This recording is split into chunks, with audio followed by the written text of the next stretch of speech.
Welcome students. आज का हमारा टॉपिक है एक्रूअल कॉन्सेप्ट। तो आप जानते हो कि जो हम अकाउंटिंग प्रिपेयर करते हैं उसमें हम कैश ट्रांजैक्शंस को तो रिकॉर्ड करते ही हैं, साथ ही साथ हम क्रेडिट ट्रांजैक्शंस को भी रिकॉर्ड करते हैं। ठीक है। और ये क्यों करते हैं? क्योंकि एक्रूअल कॉन्सेप्ट हमें ऐसा करने को कहता है। ठीक है। तो ये कॉन्सेप्ट कहता है आपको कि आप जो भी, जैसे फॉर एग्जांपल, ये पहली चीज तो ये रेवेन्यू और एक्सपेंसेस दोनों पे ये अप्लाई होता है ये कॉन्सेप्ट। ठीक है। तो ये कॉन्सेप्ट कहता है कि जो रेवेन्यू है आप उसको तभी रिकॉर्ड कीजिए जब वो हुआ है, जब उसका ट्रांजैक्शन हुआ है। ठीक है। जैसे कि यहाँ पे लिखा हुआ भी है कि in accrual concept revenue is recorded when sales are made और सर्विसेज आर रेंडर्ड, यानी जब सेल्स हुई है या जब सर्विस प्रोवाइड की गई है तभी आप ये रिकॉर्ड कर लोगे ट्रांजेक्शन को। ये बात बिल्कुल ही इमटेरियल है कि भाई पैसा आपको रिसीव हुआ है या नहीं। ठीक है, हम उसको रिकॉर्ड कर लेते हैं।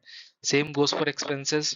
एक्सपेंसेस को भी हम उसी अकाउंटिंग पीरियड में रिकॉर्ड करते हैं जिस साल वो एक्सपेंसेस इंकर हुए थे। ठीक है। अब उन एक्सपेंसेस को आपने पे ऑफ किया है कैश में या नहीं पे किया है, ये बात बिल्कुल ही इमटेरियल है। ठीक है। तो बेसिकली ये आपको कॉन्सेप्ट कहता है कि आप कैश ट्रांजेक्शन और क्रेडिट ट्रांजेक्शन दोनों को रिकॉर्ड कीजिए। ठीक है। अब इसका इम्प्लीकेशन क्या होता है, चलिए वो भी देख लेते हैं।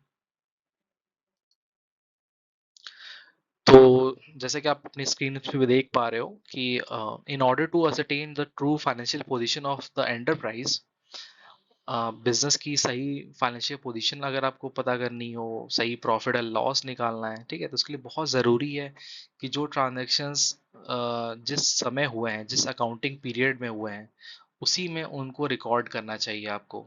आपने उनके लिए कैश पे किया नहीं पे किया, इससे फ़र्क नहीं पड़ता। ठीक है, क्योंकि तभी आप वो खर्चे अगर रिकॉर्ड करते हो उस साल के जिस साल वो हुए हैं, तभी आप सही प्रॉफिट या लॉस को क्या कर पाओगे, आप कैलकुलेट कर पाओगे। ठीक है।